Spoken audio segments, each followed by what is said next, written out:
Okay, so hello everyone. Let's go ahead and click on the start video button, then everyone can see me. Hi, my name is Ben Jenkins. I am our Director of Cybersecurity here at ThreatLocker. I am joined by the wonderful John and Nathan. John, Nathan, come on webcam if you are there. Please do join us. So we've got John. Nathan, are you there, bud? Have you... Nathan's having technical difficulties, I'm going to assume here. It won't let me join, Ben. It won't let you join. The host has stopped it. You stopped it. Right, there you go. I think I may have just kicked that off for you. Magic. Stunning. We have now got everyone. Right, minor hiccup avoided there. So, yeah. Hi, guys. My name is Ben. I'm a Director of Cybersecurity here at ThreatLocker.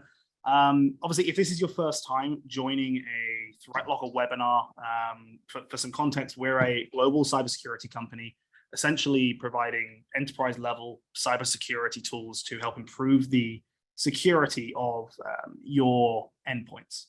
Now, we do this for a few different solutions, and we may touch on those a little bit today.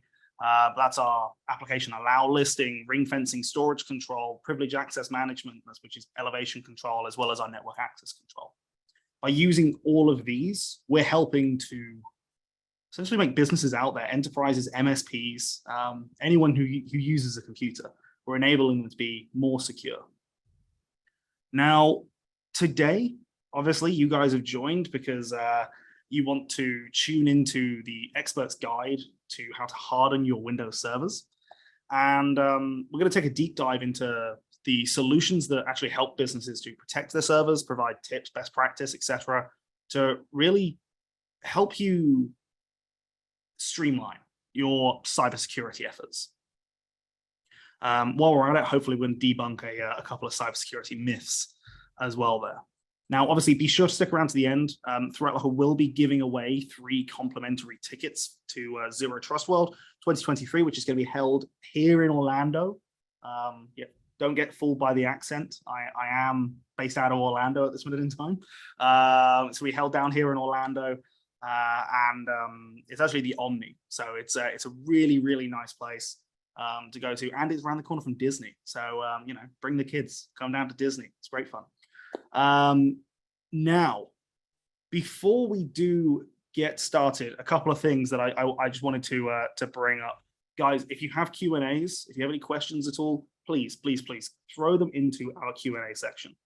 We love hearing the questions that are out there, and we will endeavor to try and answer a few of them on this call, should we have any. And if we don't, obviously, Nathan and John and myself will sit down after this, and we can hope to answer some of these and then get the answers back over to you guys. So any questions, please do feel free to raise them in there. But before we actually go ahead and dive into our discussion here, I'd love to get a feel for the audience. So I'm just putting a little poll out there right now, essentially saying, you know, what type of companies is it that you guys actually work for? I'd love to get an idea of the audience that we are working with here today. Are you from an MSP? Are you from enterprise, or do you fit into the other category? You know, while we're doing that, I want to give a little introduction here. So from the enterprise side, we actually have Nathan. Nathan is a self-described nerd whose essentially lifelong affinity with technology has been his guiding light. Growing up alongside computers, he's been tinkering with technology, building computer systems for over 20 years. Nathan, you graduated from, where was it? Northern State University, was it? Yeah, go Wolves, hometown heroes. I'm assuming that's a team of some kind. Yeah, that's not going to get me any points, is it really? So with a BS in management, IT systems or information systems, he started as an intern then at Dacotah Bank, which is actually where we met. And you've been doing that for about 12 years or so, right? Going on 13, yeah, man. Couldn't get rid of me, and now I'm an engineer. So hopefully I can hang tough with the directors of cybersecurity here. So well, yeah. So obviously, currently you're an infrastructure engineer. You're responsible for essentially building all of the Windows systems, making sure they're secure, responding to any cyber incidents, and obviously implementing that security piece, right? Is there anything else that I've missed there, Nathan? Anything that you want to go ahead and add? I love your background. Yeah, SCCM is my bread and butter. I call it my personal botnet. So a lot of my answers about patching and whatnot come from that as a background. Is I manipulate packages, I write scripts. I'll never tell you I'm a programmer. I secure systems. I won't try to claim to be an expert, but I do take it as a compliment that I'm here. So I hope I can add some beneficial information from more of the operation side. You know, we get handed reports. They're like, this is what we found. And you go like, okay, what does that mean to me? And it comes to us to figure out what that means, how to implement a control and explain it to the C-suite and the board or whoever you have to answer to. So awesome. Awesome.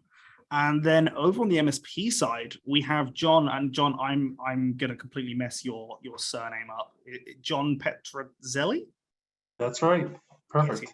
Get in. Right. Okay. So John has an extensive career in cyber intelligence and security dating back to 1998, where he started off as an intelligence officer in the US Air Force, then entered on duty with the FBI as an intelligence analyst in 2004, where you assisted with, what was it you were assisting with? The Connecticut intelligence? Right, yeah, we're standing up one of the first intelligence centers for each state. So Department of Homeland Security gave us funding for the state to set up an intel center, and so we did that. It was basically fusing like terrorist information as well as criminal threats, and trying to fuse that all and push that out to local and state law enforcement. That's really just like Nathan and myself are just off on a whole other wavelength, and yeah, exactly. Nathan's got it in one right there. So you transferred to the FBI's Boston field office until becoming a supervisory intelligence analyst, supporting analysts for all criminal programs over in 2010. So that's pretty cool. Like, yeah. Yeah, I got exposure to a lot of different things. It's interesting. It's only times. getting better. That's right. And since then, you provided intelligence for events such as the Boston Marathon bombing, supported the eventual conviction of, and I'm not even going to say them. Can you? Yeah. So sure. So I did. I led the computer forensics team for the Boston Marathon bombing trial, and eventual conviction for a death penalty for Jahar Sarnaev. So it looks like Zohar, but it's actually pronounced Jahar. And through the forensics, I was able to hear his family talk about him and say his name and stuff. So that's how I knew for sure how he said it. Fair play, way to go. In 2016, you earned a Master of Science in Information Security from Boston University, became FBI Boston's Chief Security Officer, and now obviously you do the Director of Cybersecurity at the Boston Metro region. I need to make sure I get all this correct, of managed services at provider Magna 5. Is that correct? Correct. Yep, absolutely. Perfect. I've been using ThreatLocker extensively in the last year. It's been great. Awesome. Yeah, I mean, we probably should stress both of these guys. John's been using it. Nathan, I actually helped when I was back doing SE work. I actually helped Nathan go ahead and deploy the solution to Dacotah Bank. So hopefully he's not going to, I mean, Nathan knows more about the solution than I do, which is, very, very, very good for him. Perfect. So we have now gone ahead and got the poll through. So we're looking at 63% on the MSP side, 25% on enterprise, and then we've got 16% on other. So I'm very interested to see what the other is, but we'll try and work that out a little bit later. So we'll go ahead and we're going to end that poll now. Now, from here, I wanted to go ahead and bring up a little cyber myth here, because it's always interesting to see exactly how people or what people think about this. So, you know, antivirus and anti-malware, is it enough? In the day and age that we live in right now, is it enough? And luckily, no one's put true yet, which is generally a good sign. And obviously, you know, it is false. At this minute in time, software, it can't detect and prevent all types of cyber attacks. That's why, you know, we've got these two brilliant guys on here today who are going to be able to talk about cybersecurity stacks, what it is that they're using, maybe at some high level aspects, to be able to protect their networks, for example. So, yeah, attacks are becoming incredibly sophisticated. These hackers that we're actually fighting against are very, very clever at the end of the day. They know what they're doing. They know how to get around these Windows solutions, these cybersecurity solutions that we've got in place. And that's why we need a multitude of solutions to be able to try and protect ourselves. So, guys, who wants to go first with answering a question? Stun game, unless you want it, Nathan. Either way is fine. John, we'll go with you. John, where do you actually see the evolution of kind of malware influencing trends in cybersecurity? Of course, you have the Ukraine war. When I was a kid, I was an exchange student. I got to go to the Soviet Union before it collapsed, and I got to see the Russians and how they fought the Battle of Stalingrad. And I mean, they're rough. Like, they completely believe in total war. And so what you're seeing coming out of Ukraine is, not only ransomware, but wiperware, and some nasty elements of malware coming out of there. And as we continue to deal with these geopolitical problems, whether it be Russia, China, North Korea, Iran, and as state sponsors want to use cyber as a point of gaining leverage, I think we're going to see much nastier cyber threats come out from malware that's either going to be state-sponsored hacker groups or state sponsors themselves. And once it's out there, it's in the wild. It's hard to reel that in.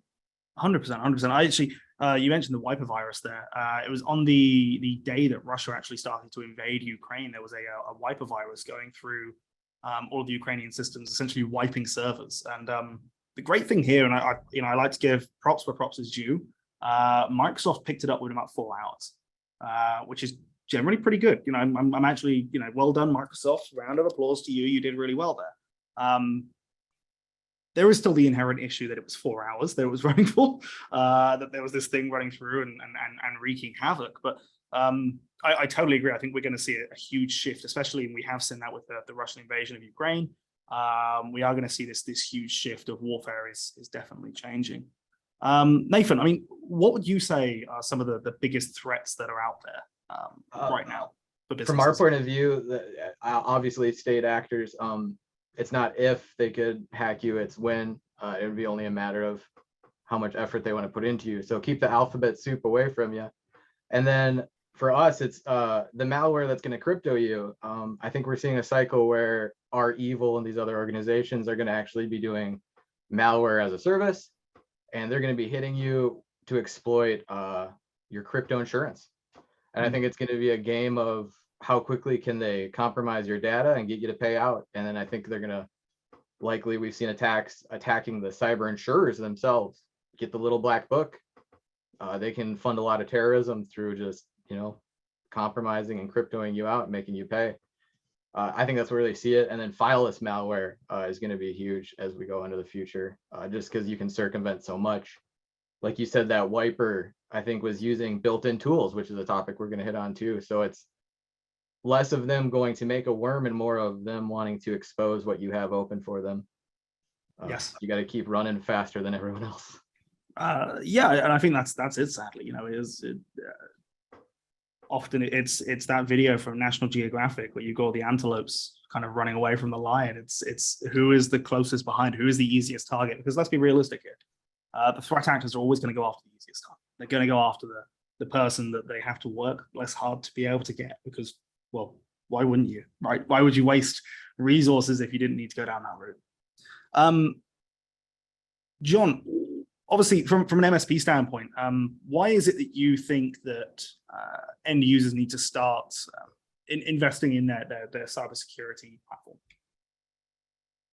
I mean, there's just the biggest issue that I've seen is a lot of lack of user vigilance. And so when it comes to the end users, not only do you need to worry about what's happening with state actors, hackers, teenage kids playing pranks trying to get into your networks, but I mean, there's so much of a vulnerability with the actual users and employees themselves. Nobody necessarily changes their passwords when they're supposed to, or when they do, a lot of times it's like, password 1 and then password 2 and then password 3.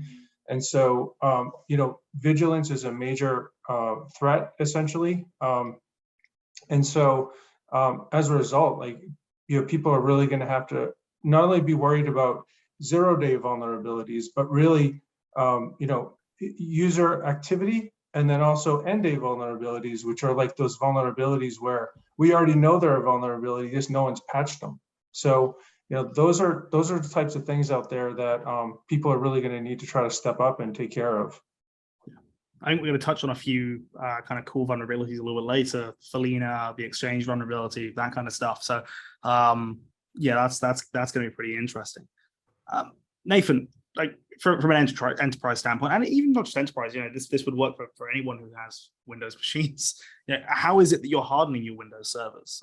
What is it you're finding are kind of the best methods to go ahead and try and stay protected? You got to diversify. Like, you got to diversify your portfolio. You have to diversify your cybersecurity tech. I came up learning this about the onion. I don't know what metaphor they use today, but you got to keep your onion strong. From your core system, images need to be hardened. You need to automate patching. You need to automate vulnerable scanning, because at the scale we have to ingest all that data, you can't do it by yourself. And it's not a set and forget. You have to use them as a captain of the ship, and see where you're at, see where the metrics are, because that's where you'll follow it. And in doing so, you should also be able to leverage it almost as tripwires in our enterprise. Accounts that are getting hacked are locked out. Why? The attackers aren't going to know they're there. So make sure you sprinkle the flour to catch the cat on the counter. Make sure you have the tripwires. Make sure you're watching for all the different signs that could be an attack, and you treat them as an attack every time you see them. So it's really interesting. You mentioned those kind of tripwires there. There was a large attack on the health service of Ireland. God, I can't remember. Was it the start of last year? I think it was the start of last year, 2021. In the midst of the COVID kind of vaccination effort, all that kind of stuff going on, there was this pretty bad cyber attack. It took down the whole of the health service that Ireland provides to its public.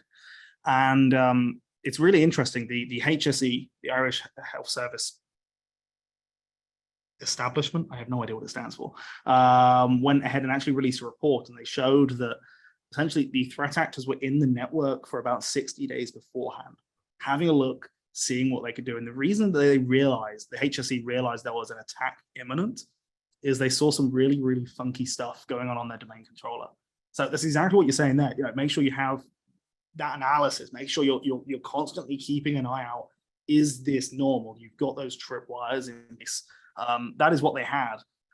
Sadly, it didn't protect them because they started to lock down some machines, and at that point, the threat actors behind it, we believe it was Conti, the ransomware gang, went ahead and just encrypted everything. Like it was a nuke all approach because they kind of got everything they needed at that point in time. So it didn't help them a huge amount, but if they were checking earlier and were able to pick up on these things a bit earlier, it may not have been able to be as necessarily as bad there. So definitely a key point there as well. John, MSP, how is it that you're helping customers harden their Windows servers? What is it you guys are doing as an MSP, whether it be, say, software you're using, or maybe you have procedures in place, that kind of stuff? Sure. I think Nathan did a great job with answering a lot of that. A couple things I would add is that, as an MSP, we have over 450 clients that we have to manage. So we try to do that through a ticketing system where we conduct routine assessments. So we look at the firewall as well as the network. We look at patching. We routinely patch systems. And one thing I wanted to mention is, passwords for servers, passwords for firewalls, anything like that. The old days, an 8-character password was pretty good, and now we're getting into quantum math, quantum physics, and now a 15-character password's not strong enough. So, a human's not going to be able to beat, quantum math. So you need a password manager, something like that. And so we provide to some of our clients password managers that will give you 30-character long password you don't have to remember. You just put it in your password manager and then you forget, and you could just remember one password, but you have all these others captured. So using some kind of a password manager involved across the enterprise as well as individually can really help with security, not only for the employees, but also those employees managing the servers as well. And then piling on, Nathan talked about the onion. We talk about it as a castle, but essentially taking care of every element of defense of that castle using state-of-the-art XDR software. And then ThreatLocker we have ThreatLocker on some of our servers, and it's a really light touch, but it's really great to know that it's there. We also use advanced like threat intelligence and firewall monitoring tools that are really good as well. So it's really just getting a whole stack in to support our customers. Okay, awesome, awesome. I want to touch on. I want to ask Nathan about patching in a second. So I like that you kind of brought that up. Patching's in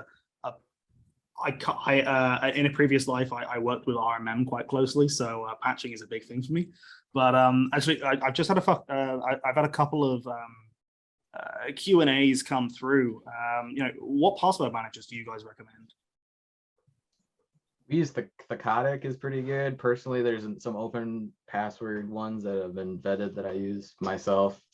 I just make sure, personally, I don't like cloud services, so I like something that someone smarter than me has reviewed the code and the community thinks it's okay. And then I run a portable version and then back up your database if you're not doing that personally, and your backups are only as good as you've tested them. So I know one I used to use was KeyPass. That's exactly my personal KeyPass. Yeah, but so, I'd be interested what you have, John. We're actually talking about this internally too. So what do you use, John? Yeah, so we ended up doing we've done a lot of Hunger Games. So one of them was password manager. And so we went with Keeper. Keeper Security has the ability, it has the vault encrypted, but then if someone hacks the vault, all the individual records are encrypted too. It's FIPS compliant, so you can use it with the government. And there's a lot of different, it has SOC 2 compliance. So there's a lot of different boxes that they check, but what I like of it is ease of use. I'm not paid to talk about why I like Keeper, but I just use it personally.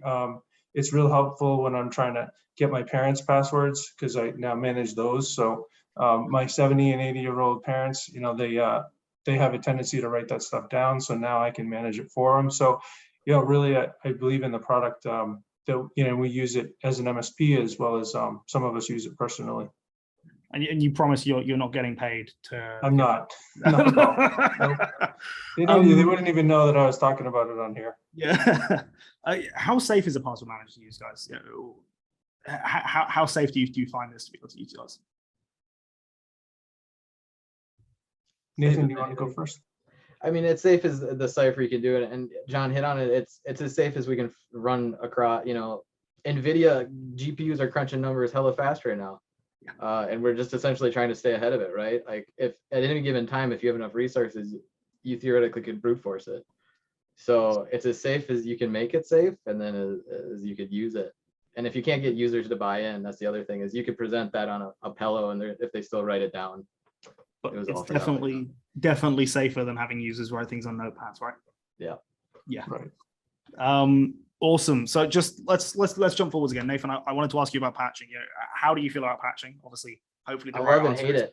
Yeah. I have a knee-jerk reaction on Patch Tuesdays. It'll haunt me for the rest of my life. It's where I cut my teeth, which was great. I came in and patching was not where it needed to be, and we've matured it from running WSUS that no one was watching, and it was abysmal reporting, to I have a tight 95+% within days of me pushing out a patch, and that's 3 states, that's 1,000 devices, 30 different locations, and within hours I can patch. 0 days I can handle it. We use SCCM, whatever your tool is. Make sure you have a tool and make sure you have someone running it, because it's hella important to stay ahead of it.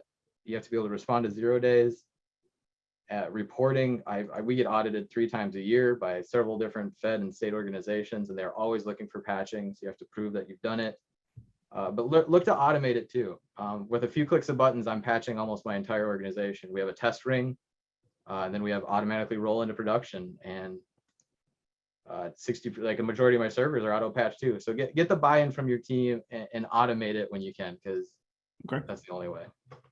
We've just had Anthony ask, did you just say hella important? Of which Anthony, yes, he did. Yes, I did. I was given the all clear, so. Yeah, I said to the guys beforehand, treat this as a conversational piece, be super relaxed. I don't want this as a super prim and proper thing. We want to hopefully just kind of educate you guys on what's out there. So I want to jump forwards just a little bit, jump over a couple of questions that we've got here. And while I do that, I want to just jump forwards to the next cyber myth that I want to push out for a poll. So go ahead and answer that, please, guys. You'll know immediately if your system has been compromised. I mean, I kind of touched on this with the HSC attack. So, this is again, a very softball question, I would argue here. But John, what tools are you using to keep your customers better protected at this minute in time? So we use, again, it's a combination, and it depends on each customer, because we handle small businesses, sometimes as small as like 5 to 10 people in a mom and pop shop. But we handle, 1,000 person businesses as well, 1,200 to 1,500 employees. So, really, I think our sweet spot is the medium-sized businesses and stuff that are not particularly enterprise, but like 250 to 500 employees. And of course, there's a lot to manage with that. So it really depends on the company. But we basically have every layer of a cyber stack that's available for us to implement for them. It depends on their budget needs, their uses.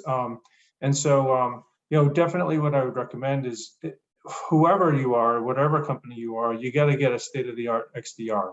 That's a replacement for antivirus. It's gonna, some of them out there are really good and can stop most of the stuff coming out of the Ukraine war. So that's absolutely critical. It's definitely like a non-negotiable for me, is like we've got to have good XDR. As far as some of the other tools out there, ThreatLocker is another great one. I don't think any one tool is perfect, and so that's why the stack's so important. And so what I talk about with us is we use ThreatLocker because let's say that a hacker gets into the network, gets around whatever XDR you have, that they're basically in. But I look at ThreatLocker is essentially the guards at the keep, basically protecting the royalty, protecting the treasures. And that's where it not only does it give us a lot of like auditing capability, but it gives us that extra level of a hacker now trying to execute something around our XDR solution and then being like, what is stopping me? What is stopping me from doing this? And so that's a really powerful tool to use as well for endpoints as well as servers. Just to quickly stress, we have a couple of questions of what is an XDR?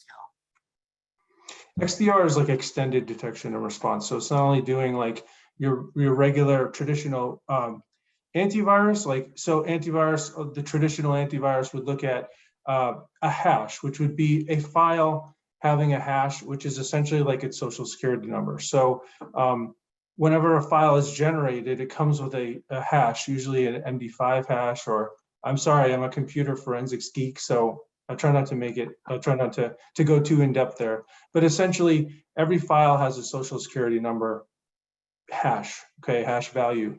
That hash value would typically be captured by the older antivirus that would be looking for those values whenever that file comes onto the computer, and then would essentially take that file and then quarantine it. Well, nowadays, there's so many different, there's fileless malware, where you can basically get malware delivered through your browser or through scripts in Office documents or other ways, other vectors. So you need an XDR, which is looking at not only the old traditional antivirus tools, but also fileless malware, looking for lateral movement, which is movement between one computer and another or a server on a network. It would have to be looking at a bunch of different types of algorithms to make sure that your computer is protected from the state-of-the-art threats. Perfect. I mean, let's jump into some of the tech stuff. That tech at the end of the day is, I think, why we're all here. We're all really interested in that. So, have you seen any kind of Windows tools that have been weaponized? It's a common thing that I have seen growing, and it's getting worse and worse with things like lolbas. So living off the land, binaries and scripts. Have you guys seen this out there in the wild? Nathan, we'll start with you. Thankfully, knock on wood, not in my own network, but it is something we've all watched. The fileless malware is huge. Reflectively loading into a process thread is going to be how they attack you in the future. I think there was NetWalker, that attack went off. They loaded Mimikatz via PowerShell script into a whitelisted process. And they scraped your credentials, all with ever dropping a binary anywhere on data to rest. It didn't spark your memory sweeps. It ran off. So that's how I think we're going to see this moving forward. And even Felona wasn't Hermetic Wiper using like BCD edit, and any tool we use to manage our systems, the hackers are going to be an anti-admin and want to use them to own the systems. And that's why I think ThreatLocker is paramount. Like John said, it just gives me the visibility. It keeps my admins true. It keeps my system just locked in place and containerized almost, which is just paramount. John, yeah, how have you seen any Windows tools being weaponized? So obviously we mentioned Felina there. What is it you've seen? Yeah, so no, Felina is one of them. Print Spooler was another one, where it became an issue. And, Nathan's laughing because Print Spooler's been like a saga, right, for the last year. 2 years, Oh John, my that God, nightmare, 2 yeah, years. so it literally is print nightmare. And between, Windows patching, unpatching, deciding to enable scripts, disable scripts, there's so many changes that Windows makes to try to make a user environment friendly for the standard user. But I kind of look at it as they built the operating system for utopian society, which doesn't exist. So, scripts and macros attacking, like Felina was one of those things. ThreatLocker had put in place a solution for print nightmare for us. It was built into policy in there, so any endpoint that had that we could add the policy and basically would take care of print nightmare for us, so we didn't have to deploy our own solution. MSPs typically will deploy some type of a script or something that would change group policy within a company's organization structure. But again, if you have ThreatLocker on the endpoints, they can just build a policy, and any endpoint that's protecting you with ThreatLocker can actually use that policy as well. So that works with, Felina vulnerability, with Print Spooler, with a lot of these other types of attacks. And so, Windows is a great operating system. I've been using it most of my life, and but it does come with its limitations. And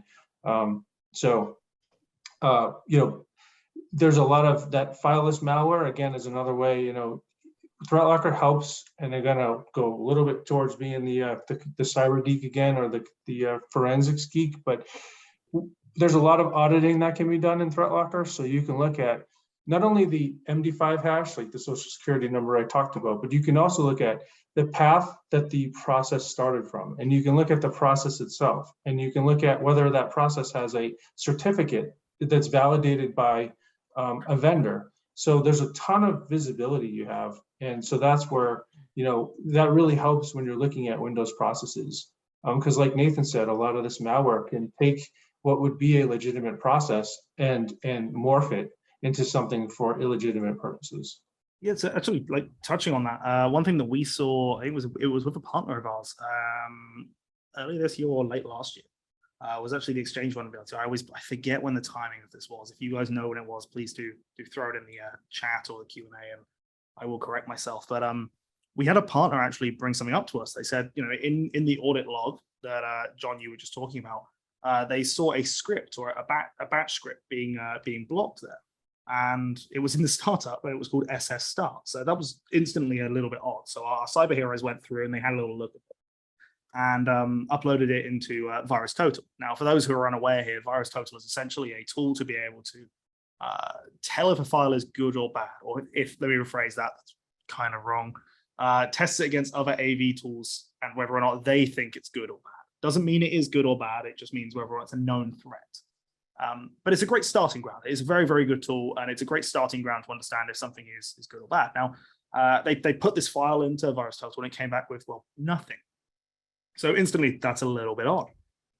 From diving into the audit a little bit more, we were able to actually see that this was being called by IIS. So IIS was going ahead and calling this file, which then seemed even stranger. Why is IIS calling this? And then we were able to get essentially a hold of this file. We were able to open it up, and we could see that it was downloading a PowerShell script from the web. Now, from downloading this PowerShell script, it would go to obviously it would go to a rogue web page to be able to download it. And then once it's been downloaded, we tried to view the contents of it. It was something called base64 coded. So it just looks hugely scrambled. It was a complete mess. We couldn't see exactly what was going on there with it. So very confused right here, right? Okay, so we then dive a little bit deeper. We're going through this, and we can see that it's then actually going ahead and calling something called PSExec.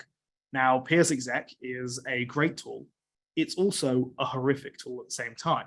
It's used for some brilliant things when it comes to IT. From an IT admin standpoint, which is what I used to do, being a sysadmin using Power PSExec was incredible. It saved my bacon so many times. I miss it. It was, sorry? I miss it. There we go. But it's also a huge security risk, because if a threat actor utilizes it, they have the keys to the kingdom. We actually found that, essentially, long story short, this PSExec file was going ahead. It was then creating a group policy, which was then going ahead and pushing ransomware out to all of these machines. So through this long-winded process, for this exchange vulnerability, they were able to go ahead and actually deploy ransomware to machines. Now, the reason that we were able to stop it is, number one, we block files that are unknown from being able to be run, but we're also able to stop applications from being able to use other applications, such as PowerShell being able to call files and folders, etc. So this is where it was quite useful from our standpoint of being able to stop this threat from necessarily happening. Now, I kind of want to jump on a little bit from there. A really interesting one for me is how is it you guys are securing your network? Do you guys have, I would expect, John, you support users who work from home. Nathan, do you have anyone who works from home? And if so, how is it you guys are supporting those networks? Nathan, I'll go with you first. Yeah, I'm working from home right now. We Oh. do. We've had to open it up. As most people know, a huge challenge is getting talent, man. Hiring people who are competent is going to be just, again, paramount, to abuse that word. But so we've opened it up. We understand that the global job market is there, and there's technology that help us. So we treat it kind of the same way we treat any other location, any other remote bank. They get a hardware VPN. We channel everything. We segment our networks off. You should be doing all of that. We have a third-party vendor reviewing our firewalls just in case there's something out of the ordinary. We can attack it ingress and egress. But yeah, we really segment it, and we keep our VPN users only getting what they need to minimize that. And then we run ThreatLocker on our laptops. And if they were to take a device that we've given them off our networks, we have an automatic profile that turns on and hardens it even further through our antivirus solutions. So humans are going to be our number-one attack vector. I think this, ultimately, we're fallible by nature. No matter what we do, we can't patch it out of us. No matter training, we're going to get compromised. So just doing everything we can to make it stupid simple for them, and just, if they're off our network, man, it's not going to be able to fart without me knowing. John, how is it you're working with users who are working from home? Yeah, we've had to deal with that. You know, TCG Network Services was the MSP I originally was hired by, and from the FBI. And so before we became Magna 5, they had to move all their clients over to a remote environment with with COVID. So you know, a lot of that. A lot of it is really just using that combination of tools that I talked about. You know, just using that security stack. Always a VPN is critical.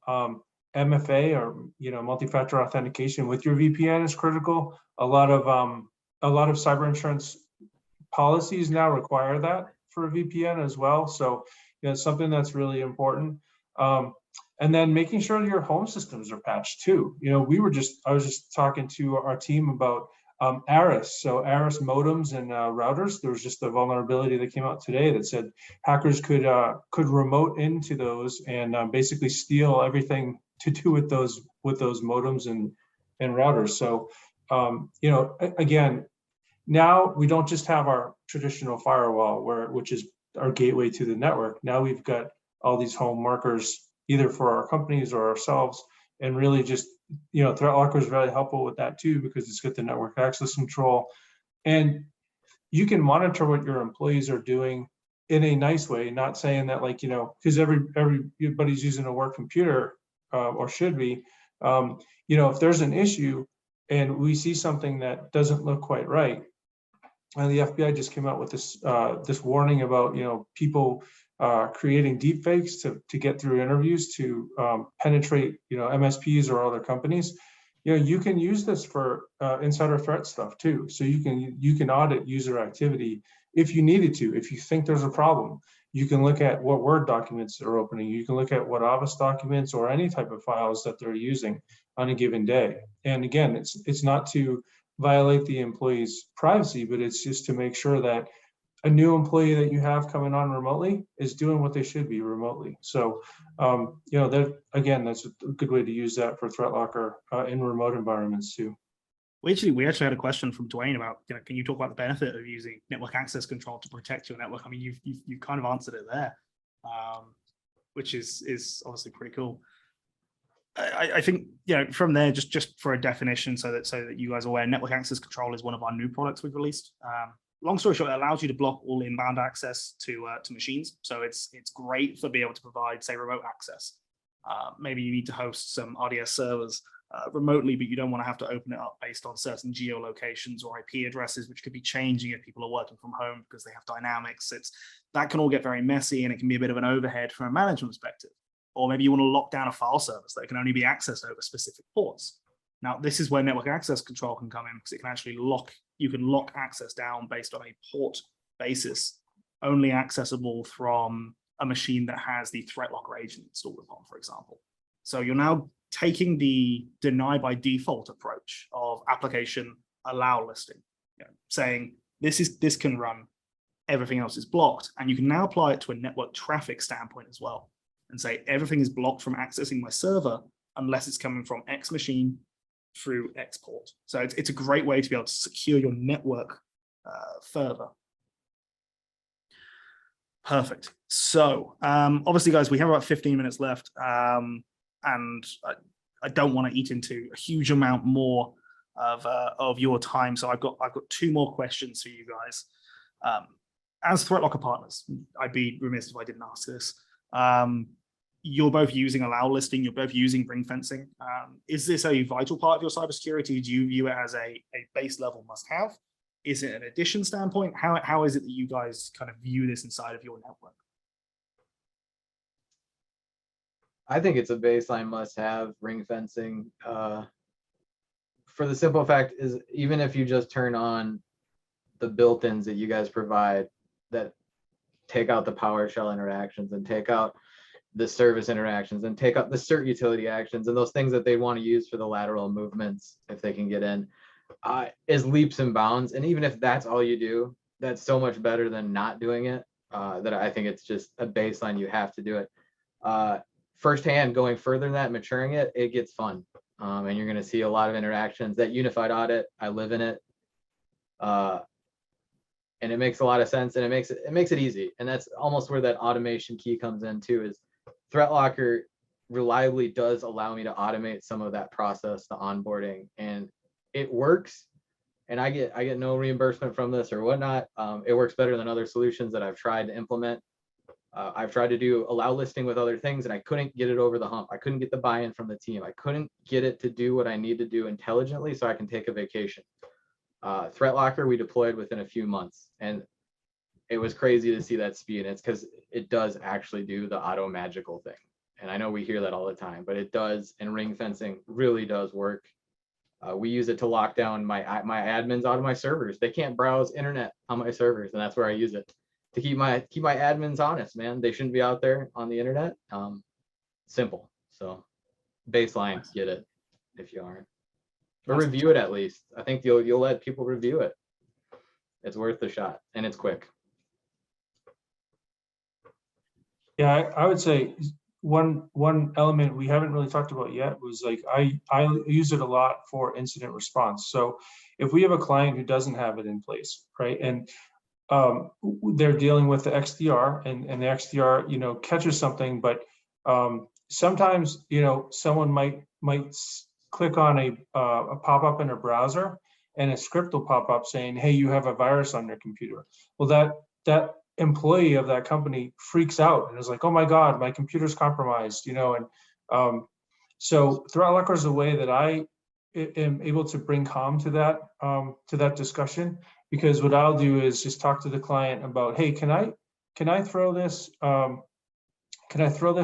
onto your employee's computer, and let's do a week audit. Let's just do a week-long audit of everything going on their computer. It allows me to look at the hashes that are being used. It allows me to look at the processes and the paths that and see, you know, what's happening on that computer when the employee is working and when the employee is not working. So again, the other side of that is, unless something's already been whitelisted, it's not going to be allowed. It's going to show up in the audit as denied. And so we can look at the things that are denied because they're not whitelisted, and we can also look at the things that were permitted because we whitelisted some elements of it. So that helps me with incident response to really get a client confident in their network and in their endpoint, and that making sure that that endpoint's not compromised. Perfect. Right. The third, and I believe this is our final poll, and it's actually a favorite question of mine. Whenever I'm doing panels, I like to try and discuss this with people. The IT department is who is responsible for all cybersecurity best practices. They are the ones who are most, who are kind of there looking after the cybersecurity. So I always find this very interesting to see what people say here. Now, from my own personal standpoint, I believe that cybersecurity is a part of the whole organization. I do not believe it comes under one individual role, which is ironic me saying that as the director of cybersecurity. You know, get to have slopey shoulders, brush that off a little bit. But no, I do truly believe that cybersecurity is something that all employees need to take seriously. It isn't something that is just down to one team or a couple of people in the organization. But I mean, further from there, guys, Nathan, John, if you could give one bit of advice to users to help them better protect their servers, their endpoints, their networks, what would that be for you guys? Nathan, start with you. If it's one, get buy-in from your management down. You're there, you're working at the behest of them or your customers. We have enough battles to fight. We have enough hills to go die on. Get the buy-in and keep it stupid simple at first and iterate through it. Nothing is going to be won in a day. Nothing's ever done. There's no perfect fit. You're going to have to review it and mature it. So just start and get the buy-in, because ultimately it is their business, it is their data that we're there to help protect for them. Yeah, I would say just, you know, for CISOs or people just coming up trying to figure out what to do, you know, you can use MSPs. You could use an MSP like us. You know, we have a 24-hour SOC that is monitoring things all the time. I would recommend having some kind of monitoring capability, because bad actors work all hours of the day, not just the business hours in the US or wherever. But, you know, having an integrated security plan with the culture is really critical. Just like Nathan was saying, you need the leaders buy-in, but you also need the employee buy-in, and making sure that the employees get training on the types of threats that are out there. One quick example is people talk about, well, we have MFA enabled. Well, guess what? Now hackers are again ahead of us on MFA. So, you know, that'll stop 85 to 90% of most attacks. But still, hackers now introduce portals that can steal that MFA session cookie. So, you know, there's always going to be something new. The hackers are always going to be ahead of us. Some of them are state sponsored, so there's lots of money, you know, built into research and development for them, way more than, you know, me in my house or, you know, working with a small business. So, so having an integrated security plan and just making sure that the culture buys in to at least some elements of security is absolutely critical. Perfect. I mean, yeah, from my standpoint, when I'm presenting, my one thing that I always love to talk about is we have a security triangle that I'm happy to share out with people at the end of this if they're interested. Both these guys know exactly what I'm talking about because I probably ranted to them about it. I don't know how many times now, but I think from my standpoint, looking at cybersecurity rather than going, oh, that's a nice shiny solution. Oh, that's a really nice shiny solution. That's a great solution. Let's have that in there. It's about taking that step back. And you know, I, as an IT guy, am guilty of it myself. We look at the new and shiny and we go, I want it. But it's about breaking it down. And I like to break it down to 3 angles. Human, you know, make sure you're doing training with your users. That's very simple. Call them up, tell Doris to stop plugging in random USBs that she finds out on the car park floor, right? But the problem is, Nathan mentioned it earlier, humans are fallible. They are going to be our downfall. They always have been and always will be. And that's where we then use these other solutions, detection tools, and that's where we need to use controlling tools. So detections, things like EDRs, MDRs, XDRs, the antivirus, anti-spam, etc., that kind of stuff. Great to have, but it detects a problem is already there. And that's where controls come in. Obviously, ThreatLocker being a zero trust solution. I spoke about that obviously a little bit earlier. That's a control, stopping threats from being able to even run on your machine, stopping them before they even need to be detected. So I think having tools that can do all three sides of those that triangle is going to be the way that we can best protect our networks there. Now, awesome discussion, loved it. Guys, I have one final thing for you. Now, if you, on the bottom left, you can probably see, if you click participants, you can see a list of attendees. Is that correct? Yes? Right. We are giving away 3 tickets to Zero Trust World. And I don't like to always take the blame for people not being picked. We were at an event the other day and we were giving away $500 cash. And I had to pick a guy's name out of a bowl. And I felt really bad for the huge crowd that was there. And I hate it. So I'm going to pick one name and you guys are each going to pick a name. And we can share the blame here for anyone else who does not get free tickets come, okay? Does that sound fair? Yeah, you're throwing us under the bus, I guess. Oh, 100% I am. Yes, this is not all on me, all right? So, yeah, thank you guys for staying this long. So I'm going to go down and I'm going to pick, we have got, let's scroll. I am going with Grace Yun. Grace, congratulations. Well done. You have won a ticket. If you are there, if you could just throw in the Q&A that you are there, please. Just so we know, because otherwise I will have to give the ticket to someone else, which would be horrifically awkward. But you should be there, so that's fine. Now, over from there, John, you go first. I'm going to try to make this random and throw in letters. Hey, do I get a dice? Should I go get my D20? Yeah. Here, All right, so I put in JOS. I'm going to pick Joseph Requena. So JOSEPREQUENA. I don't know Joseph, but all right, and Joseph, if you can just throw a message in there as well, that'd be great. So we've got Grace, we've got Joseph, and then Nathan. It is your turn, my friend. I'm going to pick a fellow Nathan, Nathan Stone. Congratulations, Nathan Stone. All right, so we have our 3 winners here. Congratulations to those who went ahead and actually won there. We will reach out internally and get this all organized for you. So that's going to be sorted, which is great. Thank you, number 1, to Nathan, and thank you to John. It's been an awesome conversation. I have really, really enjoyed it. Obviously, we've gone ahead, we've announced those winners. I have one final slide that I wanted to be able to show, of which I need to make sure I share things properly.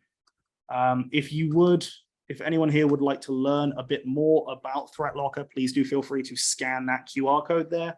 You can actually go ahead and book in a demo. Failing that, feel free to reach out to myself. It's ben@threatlocker.com. So it's possibly the easiest email to ever remember. So yes, please do reach out, ben@threatlocker.com. I'm on LinkedIn as well. Please feel free to add me and ping me a message on there as well. If you have enjoyed what you've heard today as well, please feel free to download the Expert's Guide to Hardening Windows Servers. It is an ebook that we have recently released. It is absolutely wonderful. So do also go ahead and check that out. Thank you guys for coming. Have a lovely rest of your morning, afternoon, or evening, depending on where you are around the world. And yeah, thanks again. And again, huge thank you to John and Nathan. Thanks, Ben. Thanks very much. See you later, guys. It's an honor. Thanks.